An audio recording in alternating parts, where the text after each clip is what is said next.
Hi all, myself Deepthi GS, Assistant Professor, Department of Electronics and Communication, Rajagiri School of Engineering and Technology. I'm here to give you a brief introduction onto the fifth module of the subject EC 208 Analog Communication with the following topics: phase modulation, angle modulator circuits, and FM transmitters. Now in module 5, we have to mainly focus on the following topics according to the KTU syllabus. What is phase modulation? The equivalence between phase modulation and frequency modulation, sinusoidal phase modulation, digital phase modulation, angle modulator circuits, mainly the varactor diode modulators and transistor modulators, and finally FM transmitters, the direct method and the indirect method. Phase modulation is another form of angle modulation like FM. Now the different applications of phase modulation are: it is widely used for transmission of radio waves. It is an integral part of many digital transmission schemes, mainly Wi-Fi, GSM, satellite, TV, etc. And this is also used for waveform generation in digital synthesizers, which are nothing but electronic musical instrument that uses digital signal processing techniques to make musical sounds. Now let's define phase modulation. We've already defined modulation as a process in which one of the characteristics of a high frequency signal, that is carrier, is varied in accordance with the instantaneous value of a message signal or a modulating signal. The different characteristics that can be varied is typically the amplitude, frequency and phase. So when you vary the amplitude of the carrier in accordance with a modulating signal, it is defined as amplitude modulation. When you modify the frequency of the carrier in accordance to the modulating signal, it is defined as frequency modulation. And when you try to vary the phase of a carrier in accordance with the instantaneous value of the modulating signal, it is defined as phase modulation. So let's assume a carrier signal ECT equal to EC sine omega CT plus phi C, where EC is nothing but the amplitude, omega C is the angular frequency and phi C is the phase. So when you are trying to modify EC, the amplitude of your carrier, in accordance with your modulating signal, it is nothing but amplitude modulation. When you try to change or modify the angular frequency of the carrier in accordance with your modulating signal, it is defined as frequency modulation. When you try to modify the phase of this carrier, that is phi C, in accordance with the instantaneous value of modulating signal, it is defined as phase modulation. So phase modulation and frequency modulation are different forms of angle modulation, where the angle is nothing but omega CT plus phi C. So you can define the instantaneous phase angle as phi equal to C plus K of EMT, where C is equal to omega CT plus phi C. K is the phase deviation constant, just like the proportionality constant K we have used in frequency modulation, and EM of T is nothing but your modulating signal. So phase modulation is defined as the change that you bring about in the carrier in accordance with your modulating signal. Now the C can be written as, the constant C is nothing but equal to omega Ct plus phi C, which is defined as C for convenience, which is nothing but the initial phase shift, and it is also a constant. Now representing this instantaneous phase, phi is equal to C plus k into EMT, where k was a proportionality constant. Now here you have the angle phi represented in radians. C is a constant which is also represented in radians. Em of t, which is your modulating signal, the unit is in volt. So you multiply it with a proportionality constant k, whose unit is radians per volt. So k into Em can be written as, k is radians per volt into message signal EMT, which is in volt. So the overall unit becomes radians. So you have phase angle phi written as C plus k into Em of t. We've already defined the instantaneous phase as theta is equal to C plus k EMT. So you can define the angular term in phase modulation at an instant t as theta t is equal to, you've written it as C plus k EMT, where C was equal to phi C plus omega Ct. So because phi C is a constant, it can be ignored in the equation, and the equation can be modified as theta t is equal to omega Ct plus k into EMT, where phi C is ignored being a constant. Now the corresponding instantaneous frequency can be written as, the instantaneous frequency omega t or omega it is nothing but d by dt of the angle theta t. It is time derivative of theta. You already know omega is equal to 2 pi f. So you can write omega as 2 pi f, which is again d by dt of theta t.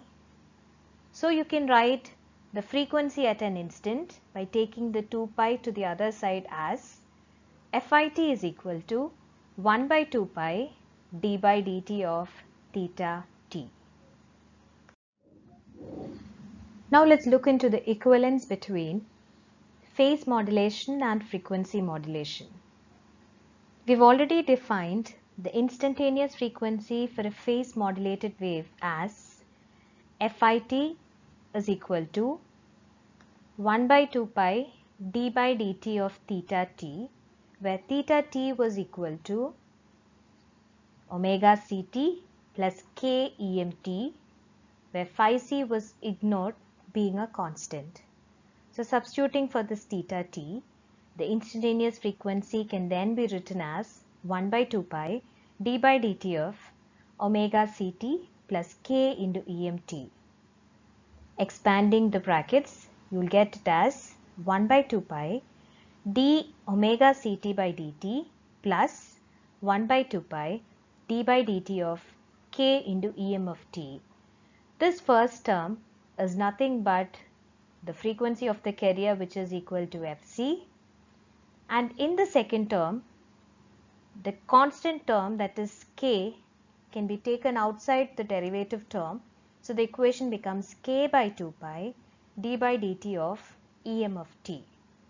So you have your final equation as the instantaneous frequency for a phase modulated wave as equal to the frequency of the carrier fc plus k by 2 pi d by dt of Em of t. And we'll see in coming slides how phase modulation can be used to produce frequency modulation.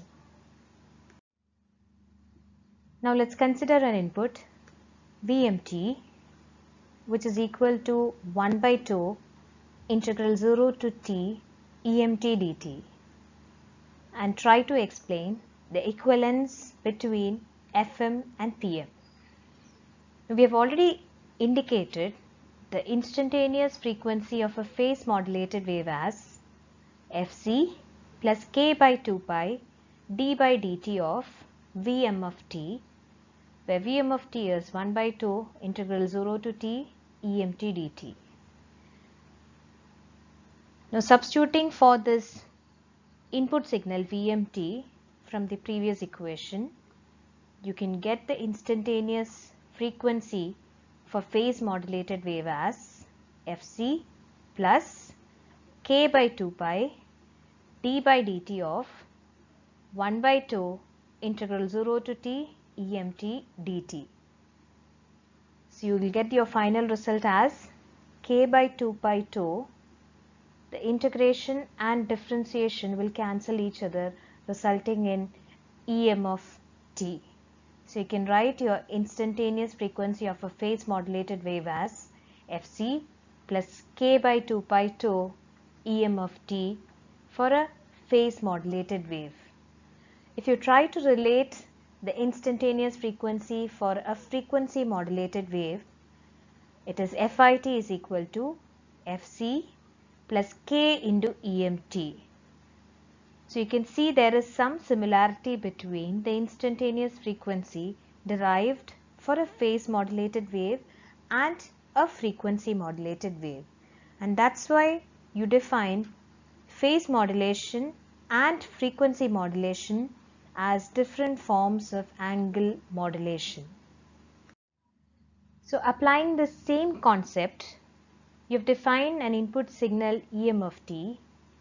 It is first fed to an integrator whose output becomes Vmt is equal to 1 by 2 integral 0 to t Emt dt. This is fed to a phase modulator whose instantaneous frequency is Fc plus k by 2 pi 2 Em of t. So when an input signal is integrated and phase modulated, the result is nothing but a frequency modulated wave.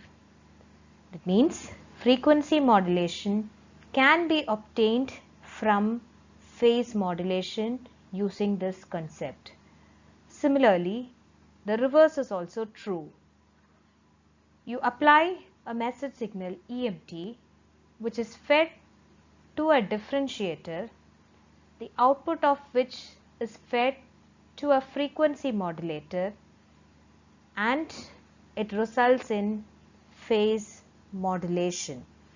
This is the equivalence between frequency modulation and phase modulation, and the block diagram explains how FM can be obtained from PM and also how PM can be obtained from FM.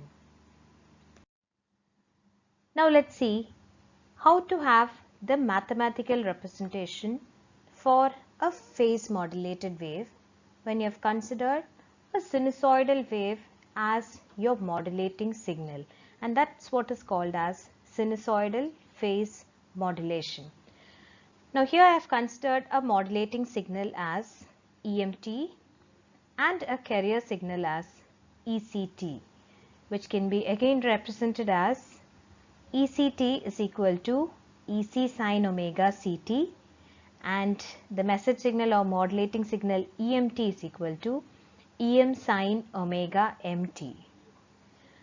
The phase modulated wave can be then written as Epm of t is equal to Ec sin omega Ct plus Kem sin omega Mt. We've already represented this angle term as omega Ct plus k into the message signal or the modulating signal. Here we have assumed the modulating signal as Em sin omega Mt, and that's why you have your phase modulated wave written as Ec sin omega Ct plus k into message signal, so k into Em sin omega Mt. This term is called as the phase deviation, which will have a maximum value when the sine term is having a maximum value.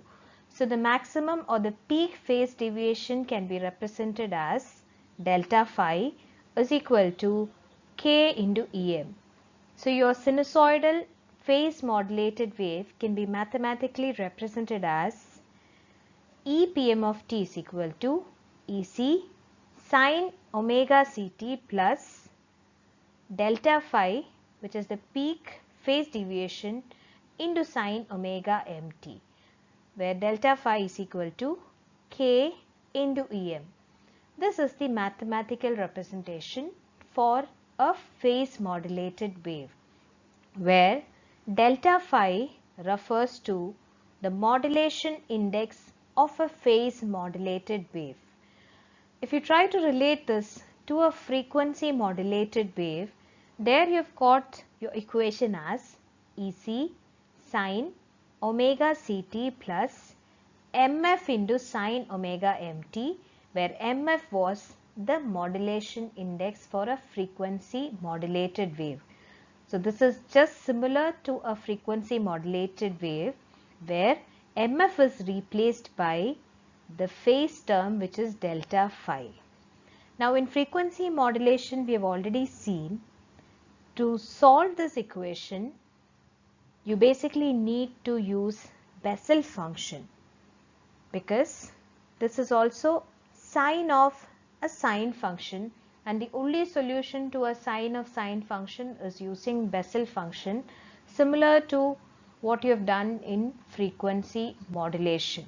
So use a Bessel function to solve this equation, and depending on the value of your modulation index, you can determine the total number of side bands having significant amplitudes, thereby find the bandwidth for a frequency modulated wave, similar to what you have already learned in FM.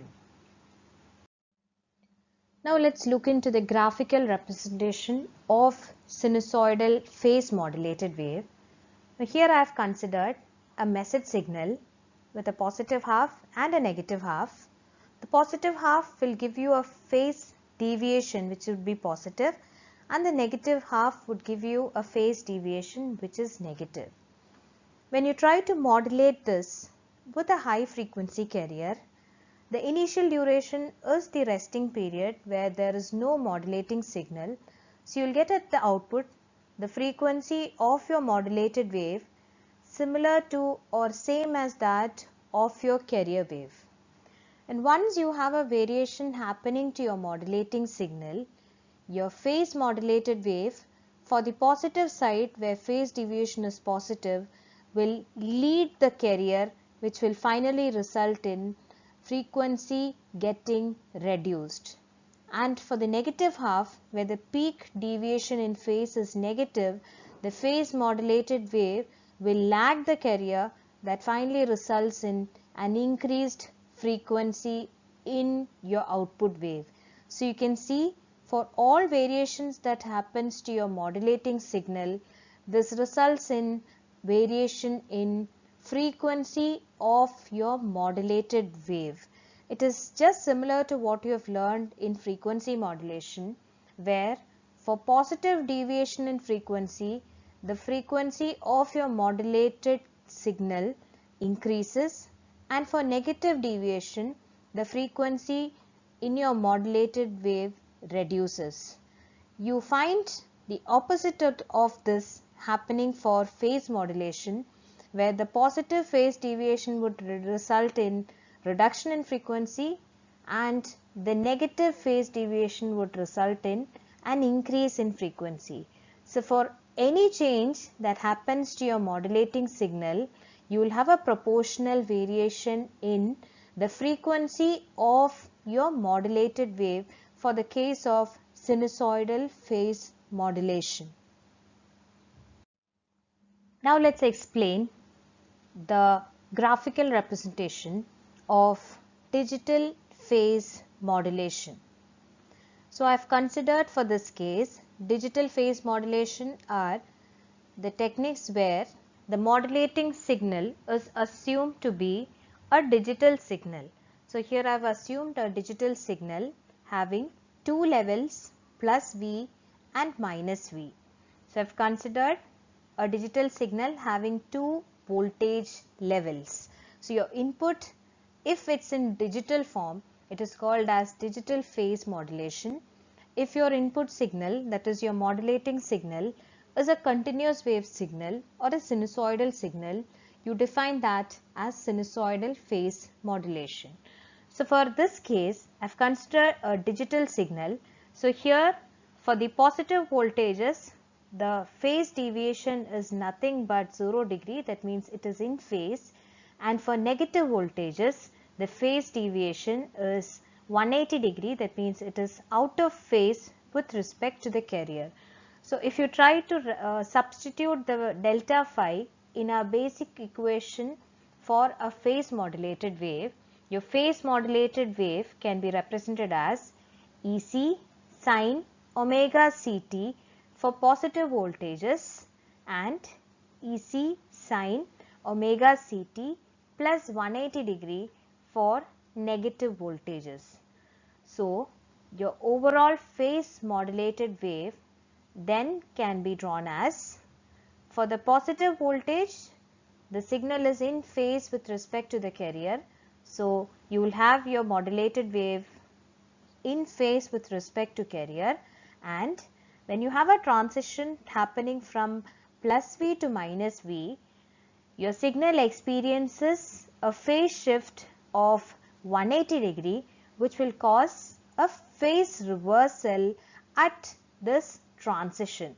So you have a phase reversal happening at all transitions from plus V to minus V or minus V back to plus V.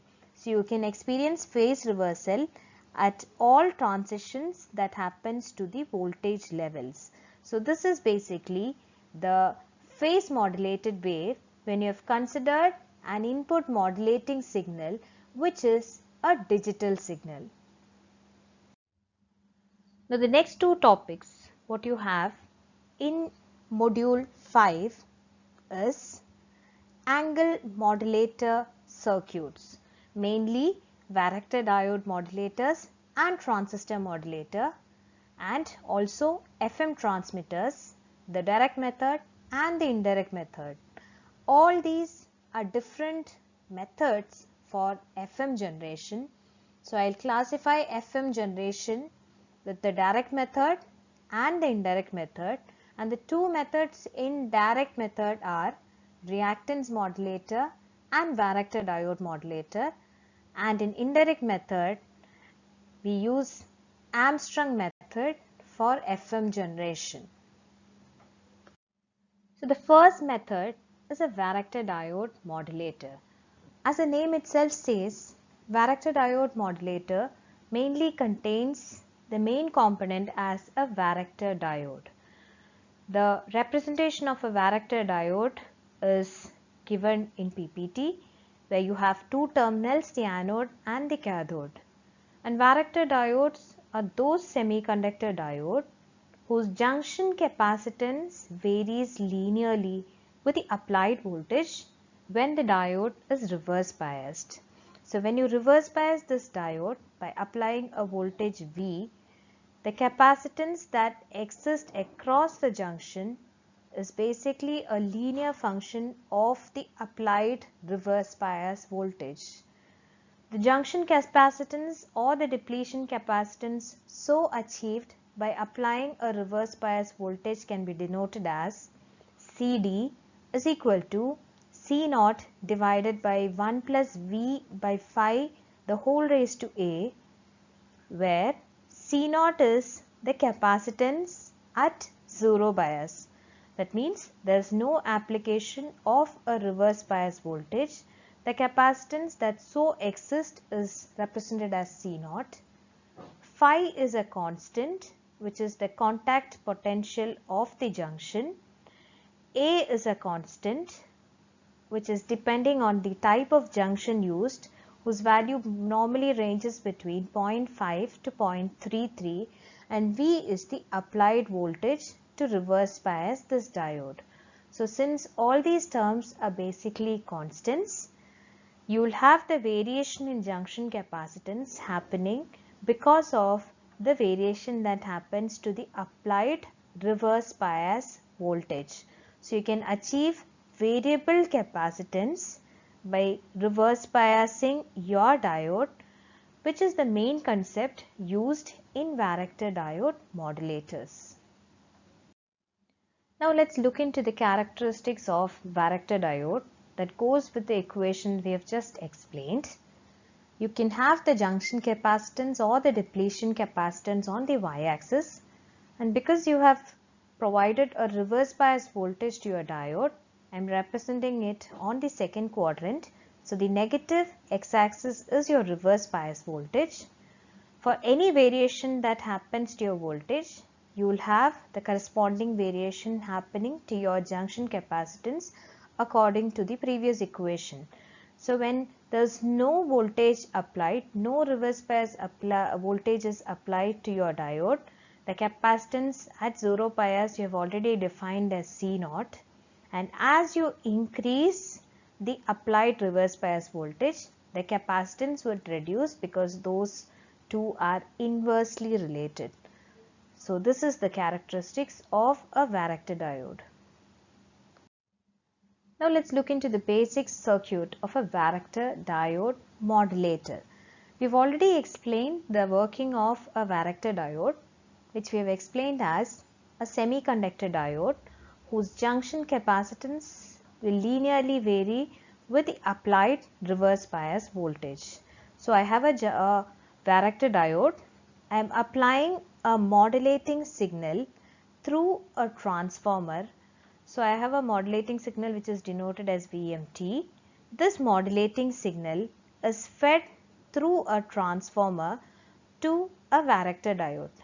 To ensure that the varactor diode operates in the reverse bias mode, you are providing a DC bias, that is minus VD, and so the modulating signal and the DC bias is used to reverse bias the varactor diode.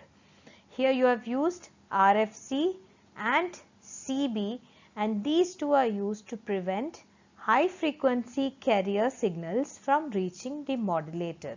So you have a variation that happens to the junction capacitance in accordance with the variation that happens to the voltage that you have applied to your varactor diode. Because DC bias is a constant, the junction capacitance is nothing but directly varying in accordance with the variation that happens to your modulating signal. This capacitance is basically connected parallel to your LC circuit, which is basically generating the frequency of your carrier. So when you have a capacitor C0 that is connected parallel to a varactor diode, the total capacitance of this LC circuit changes, which is basically C0 parallel to CD. So you will have F is equal to 1 by 2 pi root of L0 into parallel combination of C0 and CD. We have already explained CD basically varies in accordance with modulating signal. So you can obtain the frequency of oscillation of your LC circuit changing in accordance with the instantaneous value of the modulating signal. So you have frequency changing because frequency is dependent on CD and CD is dependent on variations that happens to your modulating signal. This is the basic explanation for a varactor diode modulator.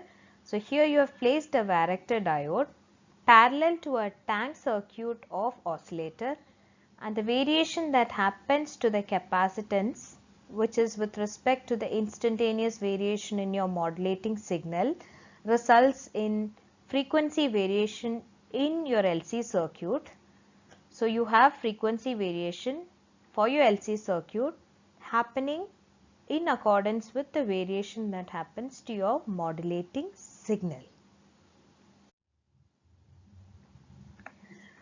Now when you have positive and negative values for your modulating signal, what is the different cases for frequency variation? When modulating signal is positive, the net voltage that goes to your varactor diode is the sum of modulating signal and the bias. So the overall reverse bias voltage fed to your varactor diode also proportionally increases, and from the characteristics of a varactor diode, you've seen that as voltage increases, the capacitance or the junction capacitance reduces. So for an increase in reverse bias voltage, the capacitance of your varactor diode reduces, and from the equation F equal to 1 by 2 pi root LC, as C reduces, the frequency of your LC circuit proportionally increases. And for the case when your modulating signal is negative, the reverse bias voltage reduces, the capacitance of your varactor diode increases, and the frequency basically reduces. So here you can see for all variations that happens to your modulating signal, you see a proportional variations that happens to the frequency of the signal that is generated by your LC circuit. And because you have a direct variation in frequency in accordance with the variation in your modulating signal, you call varactor diode modulators as a direct method for FM generation, because there you have a system that responds directly to the variations in your modulating signal, which finally results in variation in frequency. And that's why this method of FM generation is called as a direct method. This modulator is normally used for AFCs and tuning circuits, where AFC is automatic frequency control. But the only drawback of varactor diode modulator is the maximum frequency deviation for such circuit is always limited to relatively small values, because it mainly uses a crystal. Because of this drawback, we explain the next type of FM generation in direct method, which is the reactance modulator that overcomes this limitation. So the next direct method for FM generation is a reactance modulator, which is used for generating FM output. Now these are circuits which uses devices whose reactance can be varied with respect to the input applied voltage.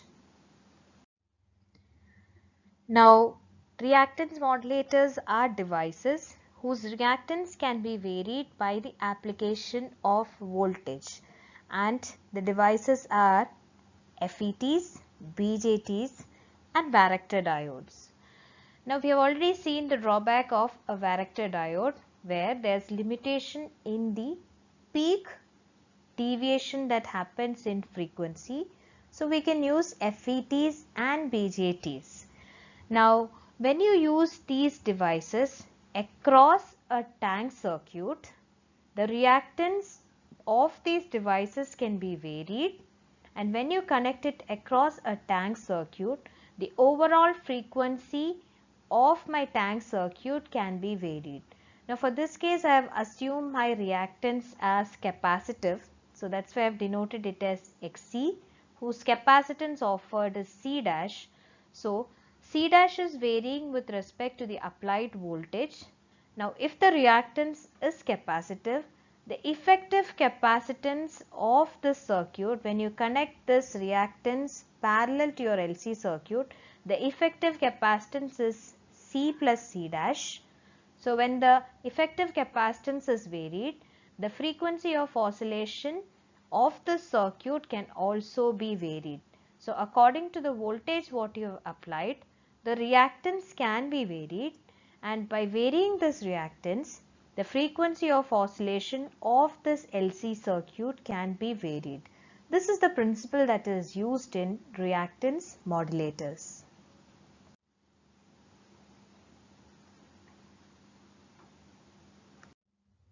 Now let's look into the circuit of an FET reactance modulator. So I have considered an FET here having three terminals: drain, gate and source. You have connected two components. The impedance that exists between gate and drain is assumed to be capacitive. So I have connected a capacitor between gate and drain. And the impedance between gate to source is assumed to be resistive. So I have considered a resistor between gate and source. You have applied a voltage to this network across the terminals A dash. Z is the impedance seen across the terminals A dash.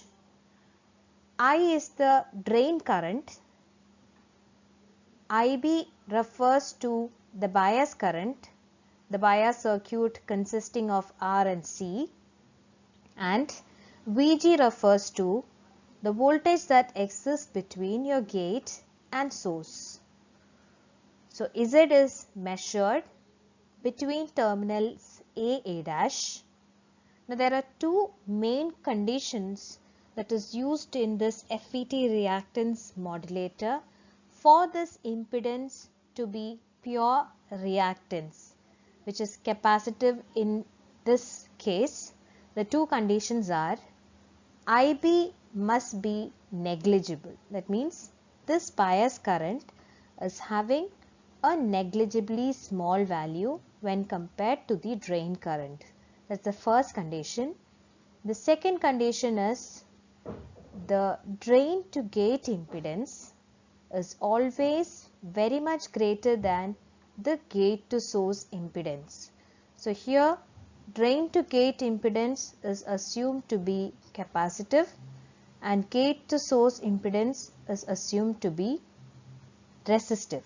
So here the second condition is XC should be very much greater than R, or normally we prefer the ratio to be 5:1.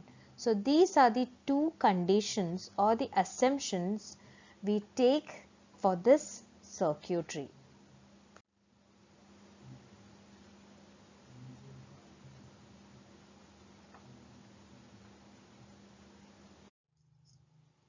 If the above mentioned conditions are met, we have to prove that Z will be pure reactance.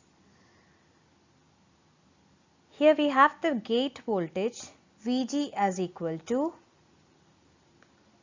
the bias current IB into R. VG was the voltage between your gate and source, and the current that flows through the bias network we have considered as IB. So gate voltage is, according to Ohm's law, the current IB into R, and IB can be written as V by R minus JXC. So you have your gate voltage written as RV by R minus JXC. Now from the fundamental relations of drain current of an FET, the drain current I can be written as GM into the gate voltage, where GM is the transconductance of the device. So substituting for this VG, you will get the drain current for your FET as GM into RV by R minus JXC. So the net impedance seen at the terminals A dash can be written as Z equal to the ratio of voltage to the current. So you can write it as V divided by I already as obtained in the previous equation is GM RV by R minus JXC. So you can simplify this as R minus JXC by GM into R. By taking GM as a common factor, you can write this equation as 1 by GM 1 minus JXC by R.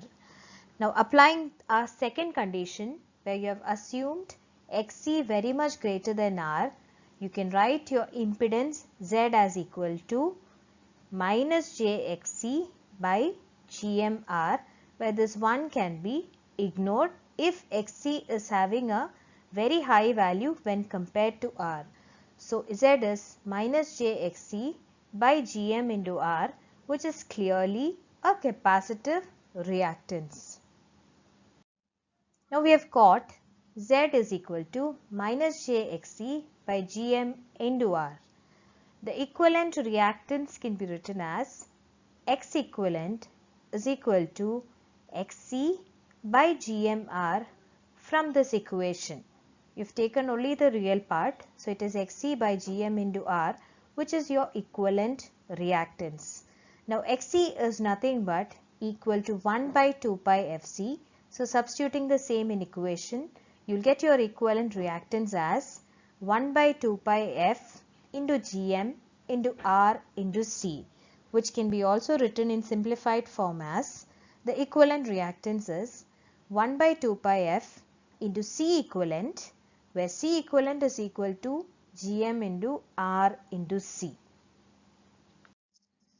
An alternate method is, you can write Xc is equal to 1 by omega C, which is equal to 1 by 2 pi Fc, and according to our second condition, where we have assumed Xc very much greater than R, almost of the order of 5:1, you can represent this Xc as equal to n times R, where n is an integer that is almost 5 to 10 times. So from this relation, C can be written as 1 by 2 pi F n into R. Now from our previous relation, C equivalent was equal to Gm into R into C. Substituting for this C, we will get equivalent capacitance as Gm into R by 2 pi F n R. Or you can simplify this as the equivalent capacitance is equal to Gm by 2 pi F into N. So when we apply a voltage to FET, the Gm, that is the transconductance value, changes, and when the transconductance value changes, according to this relation, the equivalent capacitance also changes. That is, the capacitive reactance of my circuit changes, which would finally result in variation in frequency of oscillation of my LC circuit. Because we have already mentioned F equal to 1 by 2 pi root LC. When the equivalent capacitance changes, the frequency of oscillation of my LC circuit can also be varied. So the variation that happens to my frequency of oscillation is in accordance with my applied voltage. So this is also categorized under the direct method of FM generation, because any variation happening to the applied voltage to an FET will bring about a variation in frequency of the output of the LC circuit. Now the analysis what we have done can be generalized in the form of a table. We have analyzed basically the first case. You have had a reactance modulator that would operate on any tank circuit of Hartley, Colpitts or Clap oscillator. We have considered an RC network where you have considered a capacitance between gate and drain, and you have considered a resistive component between gate and source, and the condition you have assumed is Xc is very much greater than R. That means the impedance between gate to drain is assumed very much greater than the impedance between gate and source.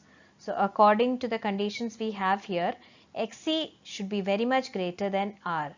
And there you have derived the equivalent capacitance, where the reactance is capacitive. The equivalent capacitance is Gm into R into C.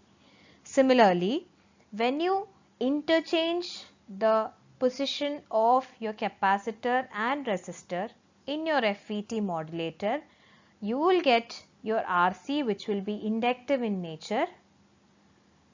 You get your equivalent inductance as RC by Gm.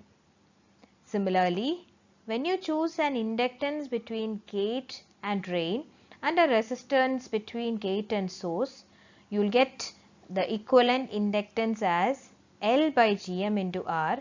And similarly, when the L and R for the previous case is interchanged, you will get your equivalent reactance as capacitive in nature, which is equal to Gm into L by R. So the reactance of circuits or devices can be varied in accordance with your applied voltage. That is the principle of operation of reactance modulators. Now let's explain the indirect method of FM generation. In direct method, we mainly used LC oscillators as the master oscillator, but you have a limitation for LC oscillators, and LC oscillators are likely to experience frequency drifts, which is basically referred to as the gradual change in the frequency of the oscillator. Now to basically avoid this limitation, we normally use additional circuits like automatic frequency control systems, which will take care of the change in frequency that happens to my LC circuits. But for commercial applications like FM transmitters, we prefer the indirect method for FM generation, which is the Armstrong method, in which we use phase modulation to generate frequency modulation. So we have already learned the equivalence between phase modulation and frequency modulation, and how we can obtain FM from phase modulation, or how we can obtain PM from frequency modulation. Using the same concept, I have provided a message signal, integrated it. When phase modulated, the output will be a frequency modulated wave. This is the principle of operation of the indirect method, which is the Armstrong method.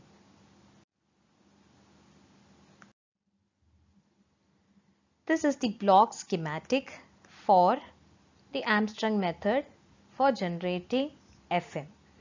In the block schematic, this is basically the phase modulator part, where I have used a crystal oscillator which generates my carrier signal. It is directly fed to a combining network through a buffer whose role is to provide isolation between the carrier and the rest of the circuitry. So you have a carrier signal fed as one of the input to a combining network. Now the same carrier is phase shifted by 90 degree and fed as one of the input to a balance modulator. We have already learned the working of balance modulator in previous modules. So to this balance modulator, one of the input is your phase shifted carrier and another input is your modulating signal. So you have two inputs fed to a balance modulator whose output is always a double sideband suppressed carrier signal. This is fed as another input to a combining network. So to a combining network, you have the carrier fed as such, and you have the output of a balance modulator, which is a double sideband suppressed carrier signal fed as the second input to a combining network. Now we have already seen basically how you can achieve frequency modulation from phase modulation. There you have had a message signal, you provide this to an integrator, you phase modulate it, and what results is frequency modulation. Applying the same condition, your modulating signal is first integrated, and that integrator function is what is done by an audio equalizer. So your signal is integrated and fed to a phase modulator. The result is a frequency modulator. So this block diagram basically refers to phase modulation.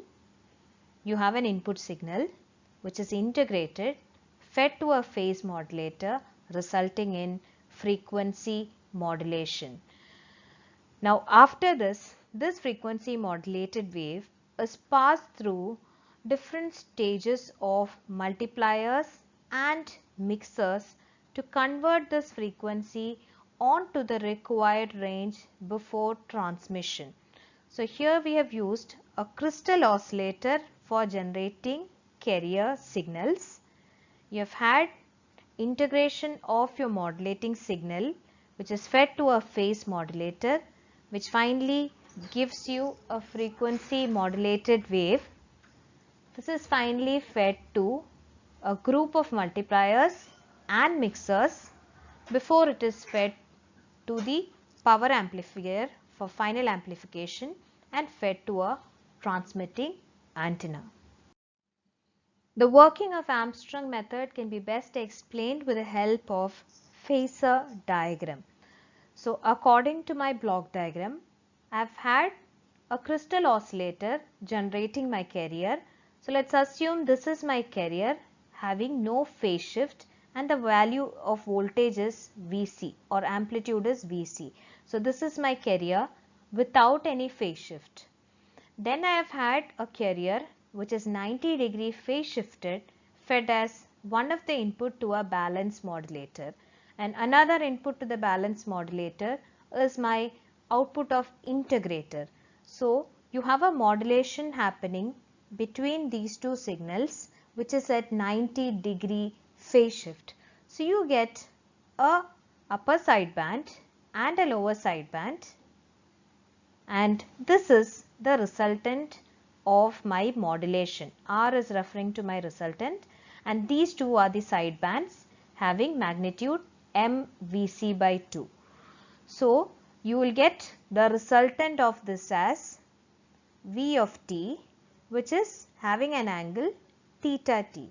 So when you have all the components of modulation that has happened to my balance modulator accommodated here, you have to deal with larger and larger values of theta t, which is slightly a difficult task. So to deal with lower values of theta t, you basically perform some mechanism by which this resultant can be reduced. So one method to reduce the amplitude of this resultant is basically by the use of balance modulator, where you will have only the side frequency components and the carrier is totally suppressed because your carrier doesn't contain any information. So by suppressing the carrier, you will get your resultant, which is this line. So you will have theta 1t to be the corresponding angle, and this theta 1t is varying in accordance with your message signal, or theta t is proportionally varying with respect to your message signal.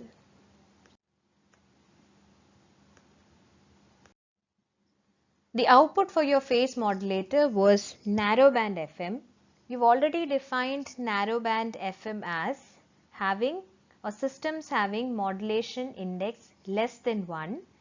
This contains only two sidebands like in AM, and this is normally used for wide applications like mobile communication, marine application, etc. But when you try to use this for high fidelity application or for broadcast transmission, narrowband FM needs to be improved to wideband FM, where you will have more number of sidebands. So you are dealing with modulation index very much greater than 1, which finally results in large frequency deviation. So you have your remaining blocks in your Armstrong method, which is typically used to raise the frequency of my frequency modulated wave to a desired level which is specified for a particular application. In narrowband FM, we mainly used a crystal oscillator which can have frequencies varying from very low to very high value. So the frequency for crystal oscillator can be directly related to the stability of my system. So there you have used very low frequency, that means you have tried to ensure that your system is very stable. So you have had crystal oscillators used in Armstrong method. Also you had mechanisms by which narrowband FM can be improved to wideband FM. So in this lecture series, we have mainly covered the main topics that you have in module 5 of analog communication. We started with the definition of phase modulation. We tried to explain the equivalence between PM and FM, and how from PM we can generate FM, or how from FM we can generate PM. we explained using the mathematical representation for a phase modulated by wave, thereby defining the modulation index for PM. Then we explained the difference between sinusoidal PM and digital PM, where you have the classification in terms of the kind of modulating signal that you have used. Whether your modulating signal is a continuous wave, then you call it as sinusoidal PM. If your modulating signal is a digital input, you call it as digital phase modulation. Then we explain the different ample modulator circuits, mainly varactor diode modulators and transistor modulators, which basically falls under the direct method of FM generation. Then we explained the Armstrong method, which is the indirect method for FM generation. So we have covered all the topics of module 5 of analog communication. Thank you.